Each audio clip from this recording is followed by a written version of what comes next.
fezi ye y'urukundo ntintagererana. Yagize fezi nyinshi mu buzima bwe, ariko fezi ye y'urukundo ni uko uca bugufi, ntabwo wayigira ahantu wayisanga. Yari umubyeyi mwiza rero, nubwo Satani yamufashe.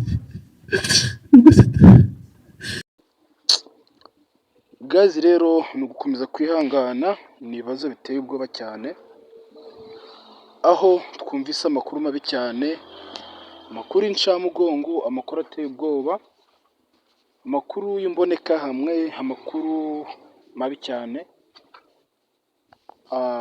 Ni amakuru y'incamugongo, ni amakuru ateye ubwoba nk'uko namwe muri kubyibonera. Mu busanzwe Pamela, bamwita Uwikeza Pamela, ufite imyaka 28, ufite umugabo bita The Ben w'umuhanzi, abenshi muramuzi. Mu by'ukuri Pamela rwose mwamubonaga afite ubwiza buhebuje, ariko mu mutima nta kintu cyari kirimo pe. Ndagira ngo nkumenyeshe ngo The Ben wa Pamela yari afite ubugwayi, yari amaranye imyaka 4, yari arwaye umutima bikomeye cyane. Ubundi twaramwegereye atubwira ko uwo mutima ntabwo umujya buri munsi, ariko uza nko mu mwaka 2, ari igihe umufashe neza neza akaba nk'umuntu wapfuye, noneho nyuma akaza gutsimbuka.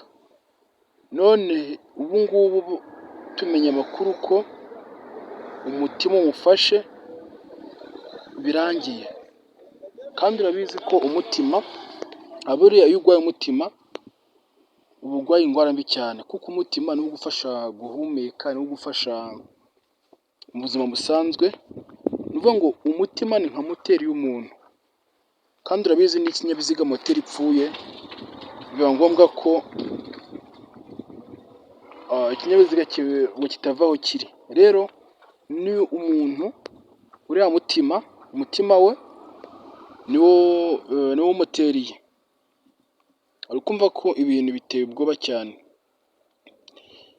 Abo twatangiranye video, The Ben yavuze ijambo rikomeye, avuga ko kuva yamurongora, yamushyira mu rugo, nta kibi yari amuziho, kuko ndetse n'ikintu cyabaje abantu benshi cyane ni ukuntu Pamela asize akana gato cyane, kamwe baherutse kubyara. Urabona ko kari akana kari kakiri gato cyane. Ukumva ko ni ibintu biteye ubwoba, ndetse ni ibintu biteye n'agahinda. Bivuga ngo sekuru wa papa wa Pamela ndetse na mama wa Pamela bavuze ko bagomba gufatikanya na The Ben mu kurera kiriya kibondo, kuko uriya mwana nta kosa afite, kandi buriya nubwo se aruhije, ariko nta kundi niko bigomba kugenda, kuko uriya mwana wa The Ben yaramaze kugira umwaka n'amezi 2, ariko gusa ntiyihangane kuba abuze mama we. Mu buryo bw'umwuka ni byiza, ariko mu buryo bw'umubiri ni bibi cyane. Impamvu mvuze ko mu buryo bw'umwuka ari byiza, ni uko Pamela aho ari hose yagiye mu ijuru, ariko ibyo twabyishimira. Ariko buriya mu buryo bw'umubiri, nkatwe abantu twumva ari bibi cyane, ariko ubwo Imana nyine nibyo yashimye, nta kundi. Kandi ntago wavugurura icyo Imana yishakiye. Rero reka twihangane twihanganisha na debeni. Gusa niba tugiranye aha ngaha ushaka amakuru arambuye, wahamagara iyo nimero 079 03 00 842. Ku batayumvise neza 079 03 00 842. Iyo nimero niyo wahamagaraho ukabaza amakuru ukuntu byagenze bakagusobanurira. Wenda njyewe hari ibyo ntari kuvugamo kuko byose mbivuze nabatindira ndetse mukanarambirwa. Rero mvuzemo bike, ibindi ushaka ibindi bisobanuro wahamagara iyo nimero natwe tukabasha nyiri nimero akabasha kubigusobanura neza, kuko niwe ubizi, niwe wampaye nimero ngo nyitange. Inshuti n'abavandimwe bayihamagareho basobanuze ukuntu byagenze, kuko ni ibintu biteye ubwoba. Usanzwe Pamela iwabo ni abana 3, abahungu 2 n'umukobwa umwe. Ukumva ko mama wa Pamela byamubabaje cyane, ndetse na papa we adasigaye.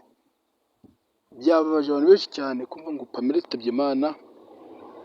Umugore wari mwiza, umugore utagira ubwirasi, umugore rwose w'inyangamugayo, umugore mwiza cyane haba mu mutima ndetse no ku mubiri. Gusa byabaje abantu benshi cyane, namwe murabyumva.